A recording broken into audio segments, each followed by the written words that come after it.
Bien, mesdames et messieurs, chers Morlanais, puisque vous n'êtes pas encore commune autonome, mais vous pourriez le revendiquer, tellement vous aimez ce quartier, chère Sainte-Séverine, cher Saint-Séverin, nous allons débuter cette cérémonie officielle d'inauguration de l'esplanade de Morlane, qui a presque 2 siècles, mais qui s'est fait une beauté. Et donc il fallait aujourd'hui symboliquement marquer un nouvel élan pour ce quartier, pour ce lieu si cher au cœur des Saint-Séverins. Nous avons la joie d'accueillir M. Mathis, secrétaire général de la préfecture. Merci à lui, puisque tout ce qui a été fait ici s'est fait de manière coordonnée avec l'État, puisque nous sommes, on le dira un peu plus longuement dans le discours, à la fois site naturel classé, site archéologique et dans le périmètre des monuments historiques de la ville ancienne. Je tiens à saluer aussi, alors ce que cache derrière nous, mais on pourra la prendre en photo un peu plus, Madame Fournier. Vous comprendrez dans quelques minutes pourquoi. Et c'est entouré du conseil municipal, ainsi du conseil municipal des jeunes et des enfants, que nous allons symboliquement couper le ruban bleu, blanc, rouge. Et donc, nous allons faire ça d'une manière très protocolaire. Bravo aux enfants de tenir le ruban, il faut le tenir jusqu'au bout. Et tu peux t'avancer.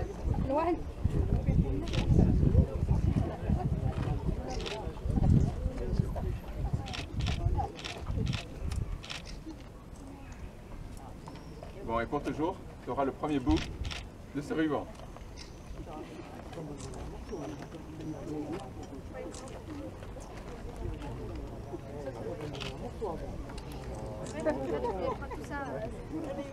Vous en avez dans les photos.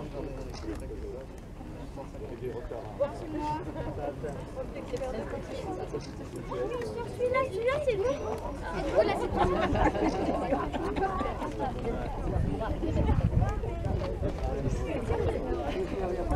C'est celui qui aura le plus grand bout. Déjà, ça commence.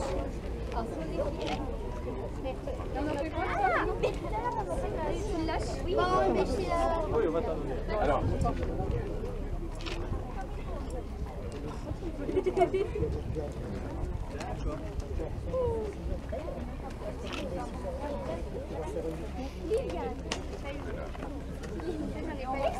Vous rapprochez du magnolia, qui est le dernier né des arbres de ce jardin, et qui est surtout un descendant du très beau magnolia qui est dans le jardin privé de monsieur et madame Michel Fournier.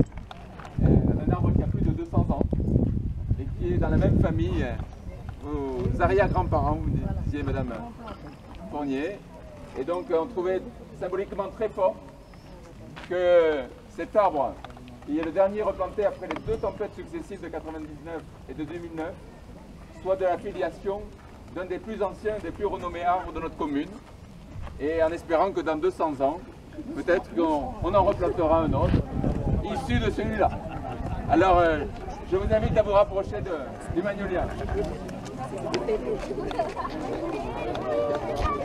Sauf surprise, on sera plus là pour Non, c'est pas grave,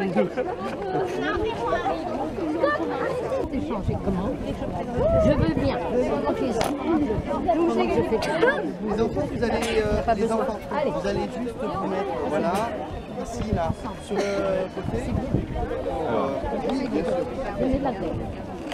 1, 2, et 3. On y va.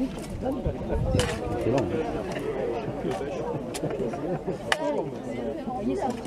long.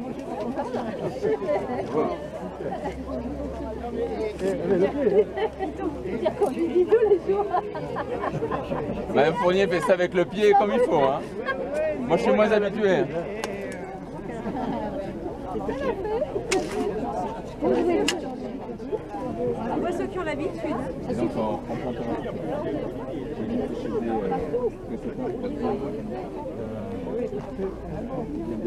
on va la faire graver. Ça sera un présent parce que c'est ainsi. Et il a eu le prix Innover en 2011. Nous ne sommes ni pour l'un ni l'un ni l'autre pour cette réussite. Vous avez transmis une génération de... Parce que la tempête a bien voulu nous laisser. Je crois qu'on peut applaudir. Hein.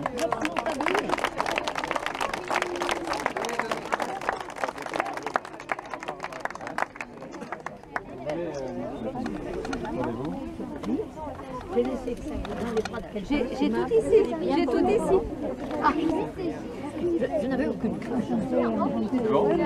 Attends, on va juste faire une petite photo.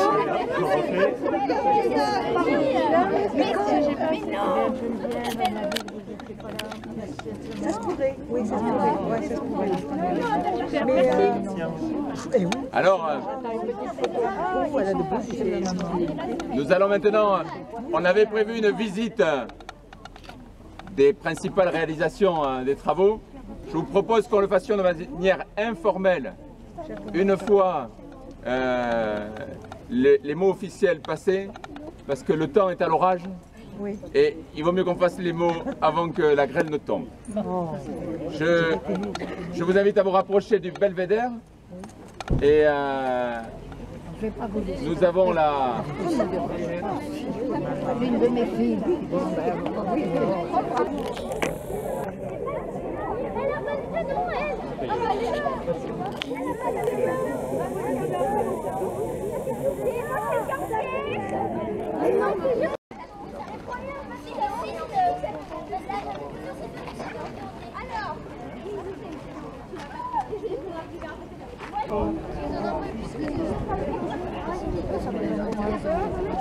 Écoutez, je vous propose de débuter de suite puisque le temps est menaçant et Dieu sait que notre commune a eu à souffrir des intempéries ces dernières semaines. Monsieur le secrétaire général de la préfecture des Landes, messieurs et mesdames les élus, chers amis de Morlanes, chers enfants et parents ayant participé au jeu de piste sur les traces de Morlanes organisé par les amis de Morlanes, soyez les bienvenus en ce moment solennel qui vient clore près de 3 ans de travail, puisque les premières études de ce chantier ont commencé début 2015. Nous voici réunis sur l'esplanade de Morlanes, reconfigurée et embellie dans ce quartier à l'identité forte, si cher au cœur de Saint-Séverin, lieu des festivités, qui est aussi, et ceci est moins connu, le site originel de notre cité historique. En effet, c'est sur cette butte de 3,5 hectares, naturellement protégée par les ravins du Touron, de Brille et au nord par la Brute sur la vallée de la Dour, que les hommes de la proto-histoire se sont installés, aménageant ici un rempart en terre et créant ainsi un oppidum. En 56 avant Jésus-Christ, les Romains conquièrent les lieux et construisent un palestrion dont il nous reste de magnifiques vestiges. Des chapiteaux, un buste de Vénus mis au jour au début des années 1900 que vous pouvez admirer au musée des Jacobins. Bien sûr, c'est au pied de Morlanes qu'eut lieu le martyre de Sévérus en 407, notre saint Sevé. Si l'abbaye bénédictine, au tournant de l'an 1000, est érigée sur le plateau que nous connaissons, il vous suffit de vous retourner pour la voir encore fièrement érigée au cœur de notre cité. Le site de Morlanes reste durant tout le Moyen-Âge le lieu de résidence des ducs de Gascogne, dont le palais sera transformé en château fort, dont il nous reste 2 mottes castrales derrière les maisons, au-delà des arènes, ici. La prise de la ville par le roi de France en 1442 fait perdre aux fortifications de Morlanes leur intérêt militaire. Peu à peu, le château tombe en ruine et le roi autorise sa démolition au XVIIIe siècle. Les pierres et les gravats servirent pour construire en 1767 la route royale, aujourd'hui appelée avenue du Général de Gaulle, qui est cette grande montée que nous venons de restaurer, qui contourne cette butte. Avec les pierres du château fort, on comble aussi le ravin, créant la place du Cap du Pouille, au pied de ce quartier, et enfin on commence à édifier des belles demeures. En effet, à cette époque, sont construites les 2 rangées de maisons, encore visibles de nos jours, et qui participent au charme de ce quartier. Au XIXe siècle, Morlanes adopte sa physionomie actuelle, avec l'aménagement d'un parc public, avec en son cœur l'édification en 1894 de la statue du général Lamarque, la création d'un foirail, marché aux bestiaux, dont nous avons toujours la barrière en fer forgé, et il était important de la conserver dans le projet d'aménagement, et bien entendu l'édification des arènes. Saint-Sevé peut se flatter d'être la deuxième ville du sud-ouest à l'histoire taurine avérée la plus ancienne, puisque dans une lettre de 1457, le roi Charles VII évoque au détour d'une phrase « Quand la ville de Saint-Sevé a coutume de faire courir le jour de la Saint-Jean-Baptiste, tous les ans, chevaux et en chaque rue, un taureau ».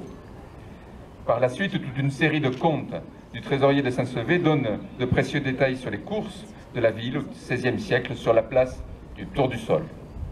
En effet, ce n'est qu'en 1837 qu'ont lieu le transfert des festivités taurines de la place du Tour du Sol, où ça devait créer quelques animations en cœur de ville, jusqu'à cette promenade de Morlanes, où peu à peu est construit une arène en bois. En 1906, on reconstruit l'amphithéâtre en bois. Et enfin, en 1930, le conseil municipal décide de construire des arènes en béton. Ce fut à l'époque un débat politique virulent entre ceux qui pensaient qu'il fallait que ces arènes soient morlanes. Il y avait derrière eux 4 responsables de cabarets et de cafés qui étaient ici présents, qui, associés aux 3 cafetiers de la place du Pouille, tenaient à tout prix que les festivités continuent à avoir lieu ici. L'autre projet, peut-être plus rationnel mais moins romantique, était prévu derrière l'ancienne gendarmerie, à côté de l'actuel cimetière, sur un espace à l'époque libre de toute construction et qui correspond à peu près aujourd'hui au lotissement La Fontaine. Heureusement, les Morlanais l'ont emporté d'une voix et les arènes ont été construites en 1932, ici, par l'architecte Albert Pomade, bien connu puisqu'ayant fait également les arènes de Dax. Et à l'époque, c'est Albert Larède qui était le maire et Abel Crabos, le président du comité des fêtes.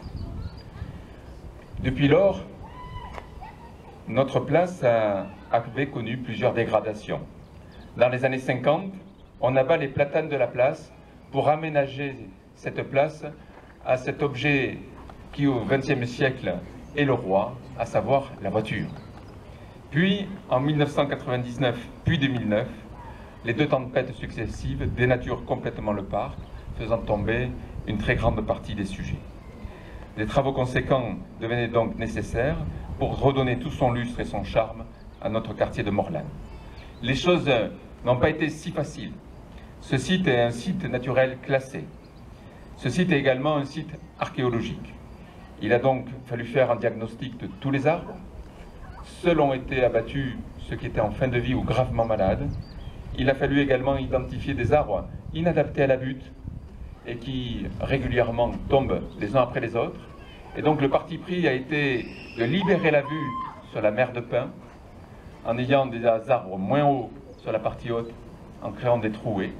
Ce travail-là ne fait que commencer et petit à petit, nous allons poursuivre le travail dans ces buts de façon à améliorer la vision qui donne tout son sens au nom de notre commune, à savoir le cap de Gascogne, ce cap qui domine la Gascogne, mais également de libérer la vue sur la ville ancienne, avec ces toits de tuiles qui est magnifique et participe au charme de notre commune. Tout ceci a été validé en commission régionale du patrimoine et des sites le 14 juin 2016. À l'été 2017, démarraient les fouilles préventives, puisque nous sommes un site archéologique, qui ont permis de mieux comprendre qu'il y avait un fossé au niveau de la place, le fossé des Vottes castrales. C'est l'endroit où généralement il y avait le grand trou où s'accumulait l'eau. Pour ceux qui sont du quartier, je vois certains habitants qui disent oui, c'était en face de chez nous. Et donc ce chantier a démarré à l'automne dernier. C'est un chantier de 421 142 € TTC pour lequel, et je tiens ici à remercier profondément l'État qui accompagne la plupart des réalisations de notre municipalité, puisque nous avons ici aussi pu bénéficier de l'accompagnement de l'État au titre de la dotation d'équipement des territoires ruraux pour une subvention avoisinant les 90 000 €. On peut les applaudir. Ce chantier a été coordonné avec la communauté des communes, dont je rappelle, est une entité qui a la compétence voirie, et Les accès aux maisons qui sont considérés comme voiries ont été portés financièrement par la communauté commune en parallèle à tous les travaux que nous avons entrepris qui consistaient en 3 points. Premier point, rétablir un jardin public de qualité avec la vue, je viens de l'évoquer, avec 40 arbres plantés, avec une aire de jeu pour qu'on puisse festoyer avec nos enfants, avec enfin un canidrome en prévision et qui sera créé ici en bas et qui permettront à tous ceux qui veulent venir profiter de ce parc avec le chien de le garder en laisse jusqu'au canidrome et de le laisser profiter au canidrome. Je vois que les habitants du quartier sourient, on est loin de ça encore aujourd'hui, mais avec un peu de pédagogie et cet équipement, je pense que tout le monde participera au bien commun. Enfin, la place revêt maintenant les aspects d'un mail, comme à l'origine, mais avec des matériaux modernes, un revêtement qui a été en enrobé, mais avec des billes grenaillées, me dit mon adjoint aux travaux, qui a permis de rétablir un aspect qui fait moins artificiel, plus proche des matériaux originels, et avec un traçage au sol validé par les Bâtiments de France, pour à la fois qu'on identifie où on se gare sans être trop prégnant.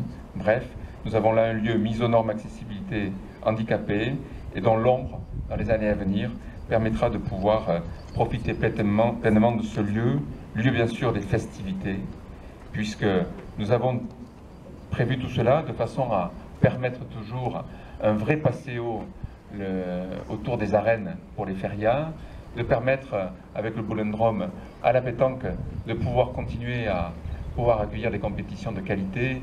Il y avait plus de 500 participants au concours de la ville de Saint-Sevé il y a 2 jours, puisqu'au fond, ce projet que je viens de décrire, peut-être un peu trop en détail, participe d'un projet de ville qui n'a qu'un sens. Faire de Saint-Sevé une ville belle et agréable à vivre, où son cœur de ville reprend vie. Cette politique de redynamisation, elle passe par la requalification de la montée de Morlane, elle passe par les halles que nous inaugurerons le 14 juillet, elle passe par cette place où les habitants du quartier peuvent se garer. Je n'oublie pas qu'il y avait un débat. Faut-il garder à Morlane son rôle de stationnement ou pas? Nous avons pensé que oui, parce que nous avons aussi à lutter contre la vacance. Il y a encore 260 logements vides en ville, et c'est autant d'habitants nouveaux qui auront besoin de se garer, et pour certains pourront se garer ici. Au-delà de ça, Morlane réembellie va retrouver sa place dans le projet de développement touristique, parce que Saint-Sevé n'est pas qu'une ville de vieilles pierres, c'est une ville avec des cadres paysagers de grande qualité. C'est pour cela que l'État a reconnu à Saint-Sevé le titre de site patrimonial remarquable.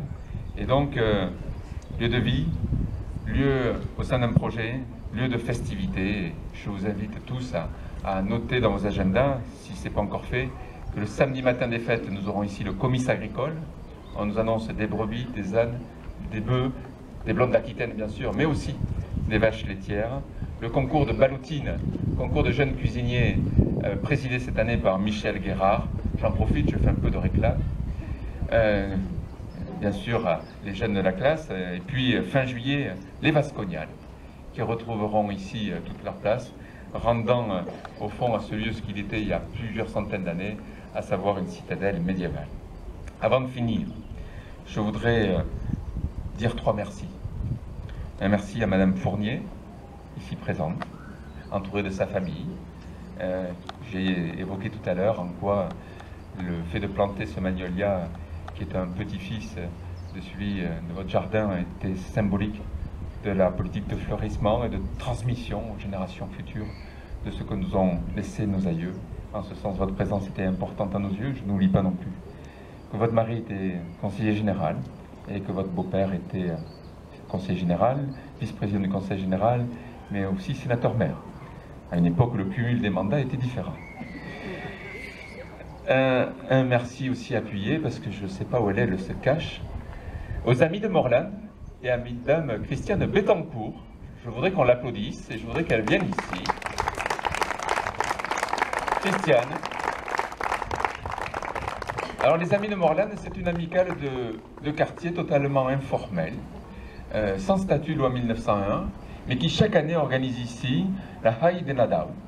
le feu de joie de Noël, et qui, il y a un mois, lorsque je les ai rencontrés, je leur ai dit, écoutez, j'aimerais que ce moment ne soit pas que protocolaire. Et Christiane, qui arrive d'un pas sûr, me dit, on va faire un jeu pour les enfants. Et tout à l'heure, il y avait plus d'une 50aine d'enfants qui étaient ici dans un jeu de piste, dont les 21 questions ont été élaborées par les gens de Morlan, coordonnées par Christiane. Et si je la mets à l'honneur, c'est parce que nous aurons la joie de goûter, monsieur le secrétaire général, oubliez ce que je vous dis, une sangria préparée par elle, avec du vin de Tursan, mais une recette secrète. Et donc je voulais ici vous témoigner la gratitude et l'amitié de l'ensemble de la municipalité.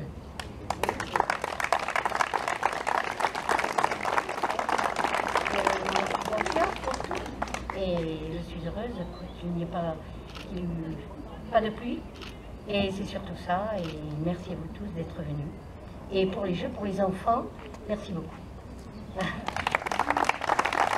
Et Christiane a fait les merveilles que vous allez goûter.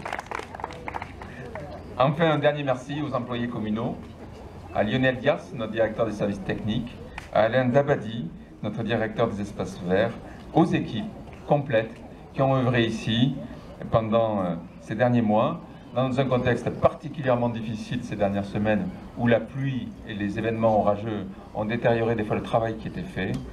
Je crois que ce lieu a repris vie, il est très beau.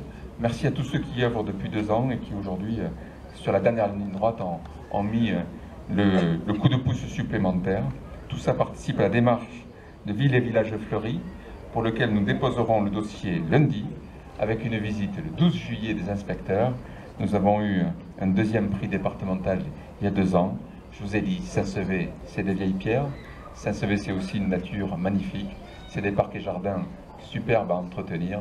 C'est un cadre de vie où il fait bon vivre, où vous êtes heureux de vivre, où nous n'avons qu'une envie, c'est de continuer ensemble.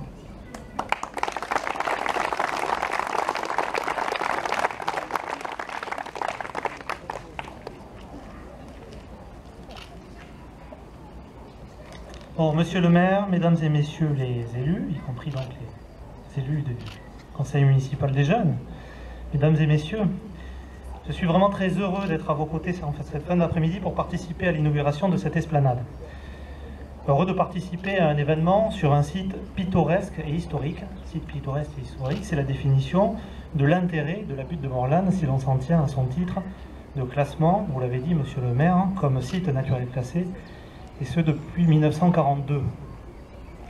Pittoresque, ce site, ce tuc de Morlan, c'est comme ça que l'on dit je crois, l'est indiscutablement avec cette vue magnifique. J'ai regardé, on voit jusqu'à Maïsado, on pourrait presque voir jusqu'à la préfecture. C'est à cause de ce promontoire, mais aussi bien sûr pour des raisons religieuses, que les révolutionnaires, entre 1792 et 1795, avaient rebaptisé la commune Mont-Adour.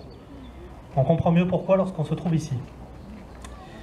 C'est un site historique, bien sûr, monsieur le maire l'a rappelé assez longuement, avec le berceau de la ville de Saint-Sevé qui se trouve ici, qui est occupé probablement depuis les temps immémoriaux, puis ensuite, et là on est un peu plus documenté par les Romains à partir de 56 avant Jésus-Christ, avec le fameux Palestrion, le palais du gouverneur, le château fort au Moyen-Âge, puis ensuite effectivement les arènes en bois, puis les arènes que l'on connaît aujourd'hui.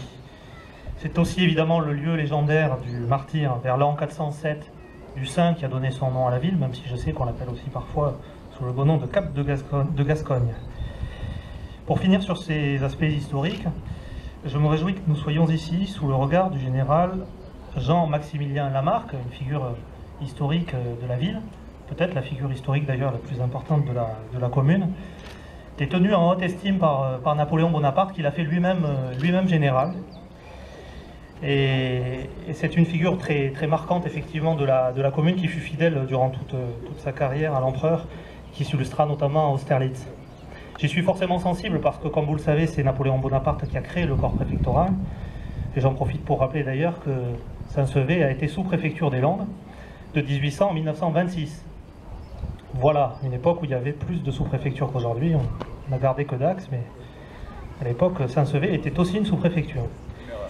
Peut-être, oui, peut-être.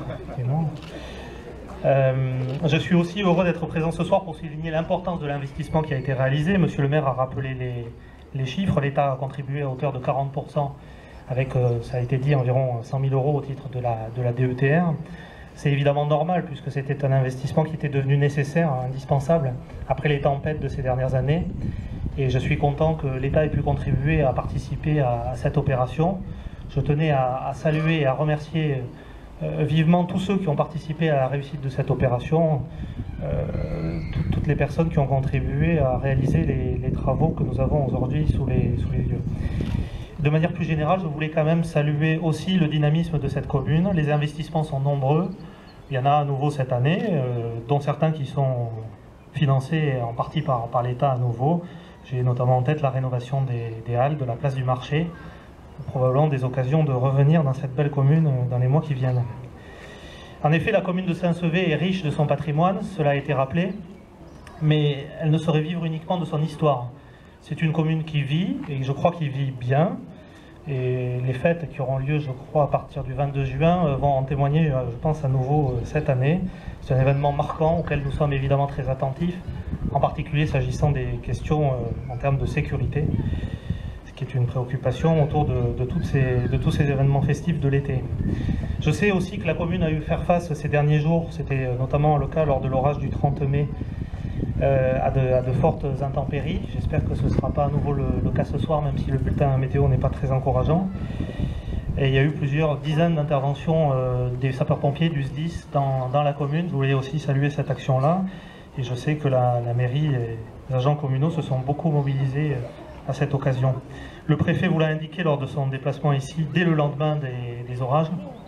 Mais vous pouvez évidemment compter sur le soutien de l'État pour vous appuyer dans vos démarches, que ce soit la déclaration au titre de la reconnaissance de catastrophes naturelles, s'agissant des calamités agricoles, ou des dépenses qui seront occasionnées sur les autres biens qui ont pu être endommagés à cette occasion. Voilà, je ne serai pas beaucoup plus long. Moi aussi, j'ai envie de goûter la sangria. Mais je peux, j'ai un conducteur qui m'attend, pas de problème. Bon, on est vraiment dans une très belle ville où il y a beaucoup de monuments. Je crois que cette place constitue aussi un beau monument.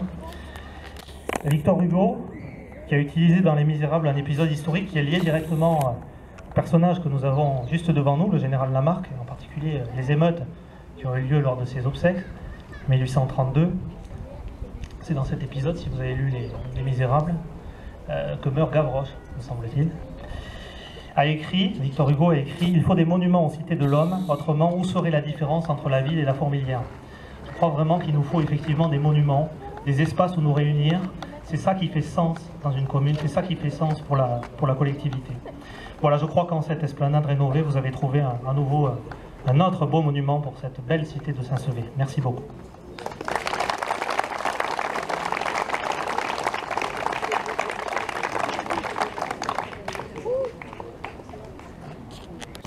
Notre saint protecteur nous a épargné l'orage. Je vous invite à vous rapprocher des tables qui étaient prévues à l'ombre, mais qui sont juste au point où on a une très belle vue également.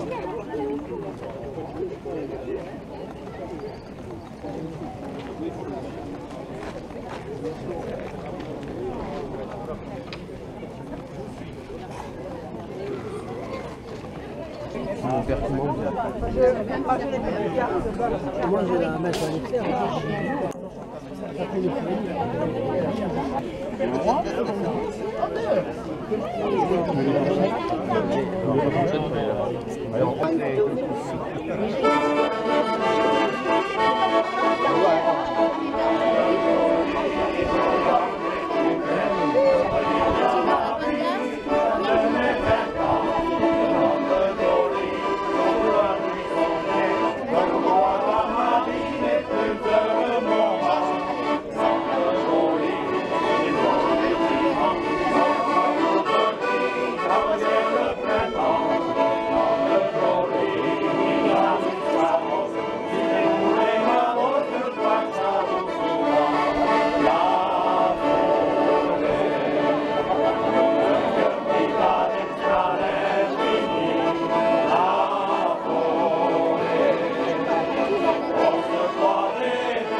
bien, ça y est.